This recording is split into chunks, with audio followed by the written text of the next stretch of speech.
Hey there everyone, thanks again for tuning in to another episode. In this video what I'm going to be doing is going over 5 things that I love and hate about my 2002 Honda Shadow. I realized in the last video I said I'd be doing a ride and review. Really turned out to be just more of a ride video, so here I'll be going over some of the things that I not only enjoy, but some of the things that I dislike on the bike as well. A lot of these things are kind of going to go hand in hand. I'll be honest, it was difficult for me to find even just a few things that I really didn't like about the bike, but I'm going to do my best here. Also, just note, some of these things will be specific to my bike, so some of the modifications or accessories that I have or don't have, some of the things I go over will correlate with those. These are also in no particular order, so don't look too much into the order of these. I'm just going to kind of go down the list. The first thing I'll go over is one thing that I hate about my 2002 Honda Shadow is the amount of wind fatigue that I get while riding over certain speeds. So I used to have a windshield on my motorcycle. I recently took it off. I've had it off for about a month or two now. And there are pros and cons to both having the windshield and not having the windshield. I'll go over both of those. When I had the windshield on, one thing that I liked is that there is no wind. So when you're going highway speeds, or if it's maybe really hot or really cold, you're not getting a whole lot of wind to the chest, to the arms, and it's just a little easier riding. Now that being said, with the windshield on, for me at least, I get a whole lot of head buffeting. I can definitely feel the wind on my head. It shakes it around, makes it to where anything after riding for a few hours, I have a massive headache. So those are the pros and cons to having the windshield. Now, not having the windshield, the pro is that there is no head buffeting. I don't have any buffeting on my head at all, no headaches. However, anything above 60 to 65, and this may just be because I'm not used to riding without a windshield, but I definitely feel like I'm having to hold on more to the bike. I can definitely feel the wind hitting me, like I said, in the chest, around the arms. I just feel like I'm having to actually hold myself up a little more, which I may get over in time. I don't know, we'll see. The second thing here that I do not like about my motorcycle is the factory seat. I do still have the factory seat cushion in the pillion, but I have reupholstered it. I did not add any memory foam or anything to kind of help cushion it. I'll be honest, the seat's probably the thing I dislike most about the bike. Anything over about an hour to 2 hours on the motorcycle, my butt and legs will start to go numb. I start to get really bad lower back pains. It's just not comfortable for longer rides. So that may be something in the future I look at replacing. But like I said, that's probably my least favorite thing about the bike. That being said, I'll jump right over. My second thing that I love about the bike is that it's easily modifiable. It's a 2002, so there are plenty of replacement OEM parts you can find out there on the internet. You can also find aftermarket replacement parts for a lot of things.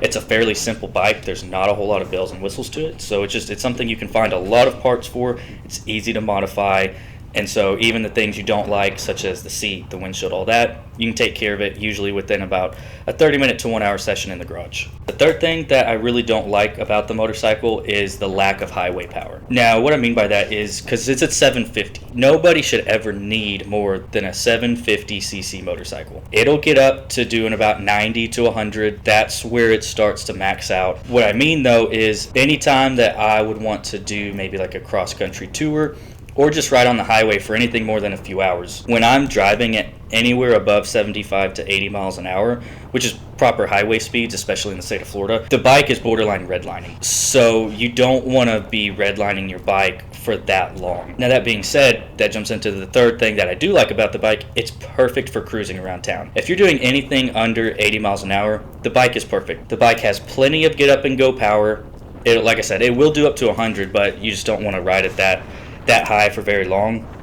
But anything around town, it's perfect for. I love cruising on this motorcycle, especially going down beach highways where I'm cruising around 40 to 50. It's perfect for that, and I absolutely love it. The fourth thing that I do not like is that it's an older motorcycle, but it has a carbureted engine. There's probably going to be a lot of debate about this. Some people like carbureted versus direct fuel injection. Some people prefer the latter. When I took my MSF course, I took it at a Harley-Davidson dealership, so they taught us how to ride on newer Harley-Davidson 500s, and those were direct fuel injection. That's the only bike I've ever ridden that was fuel injected. This was my first motorcycle ever, and I've been riding a little over a year. So I really only had that little bit of riding on a fuel injected bike from when I first took the course, but I will say just having to go out and start the bike at least once a week just to keep the carburetor and the fuel going through there, keep it from getting gunked up. Isn't so big a deal being in Florida because it's never really cold enough to not ride. If I lived anywhere else, I can see that being an issue.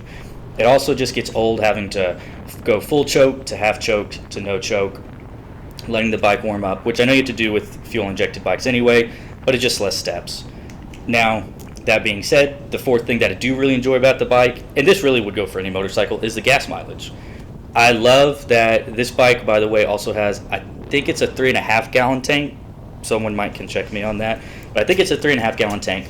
I can usually fill this bike up and get by about 2 to 3 weeks. Granted, I don't drive a whole lot. I just do in-town riding for the most part, but still, to be able to fill up for, $9 to $10 and then get around for, 2 weeks is awesome. The fifth thing that I do not like about the motorcycle, and this is really where I'm starting to get nitpicky, is it doesn't have a tachometer. I've pretty much gotten used to just hearing the bike and knowing when I need to shift. That honestly doesn't bother me that much, but there have been a few times where it'd be nice to either have something on the bike other than the speedometer, whether that be a tachometer. To be honest, having a shift gear indicator would be really nice. It's not something that, like I said, I'm used to it by now, not having those things, but there have been a few instances where having, a gear indicator or even a tachometer would be nice. But, to each his own. I can live without it. The fifth thing that I do like about this bike kind of goes against what I just said, but, I was being nitpicky, is it's a bare bones bike. It's a great beginner motorcycle.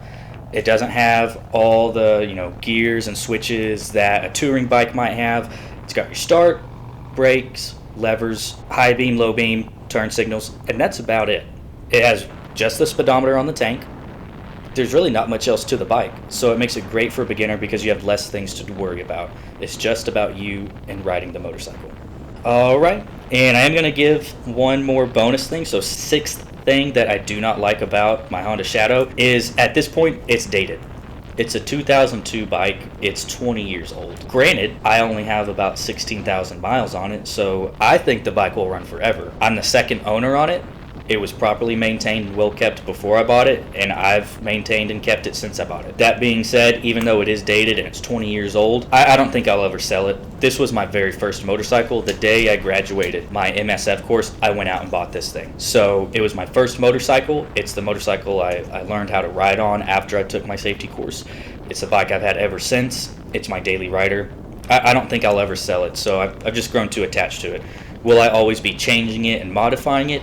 Yes, probably, but I don't think I'll ever sell it. Alright, that just about wraps us up. So again, those are really the 6 things that I like and dislike about my 2002 Honda Shadow Ace 750. If you guys do have any questions about the motorcycle or riding in general, go ahead and throw those in the comments below, and as always, don't forget to hit the like button and subscribe for more content.